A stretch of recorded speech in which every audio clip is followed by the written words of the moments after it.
801 centimeters in feet? First of all, we need to know the value of 1 centimeter in feet. It's always 1 centimeter equals 0.03280839895 feet. Now we have to multiply 0.03280839895 by 801.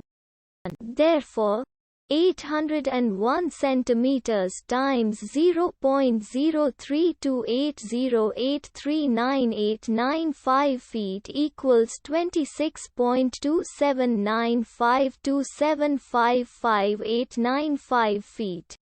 So, in other words, 801 centimeters equals 26.27952755895 feet. We hope you have enjoyed this video. Please like and subscribe to our channel for more videos like this.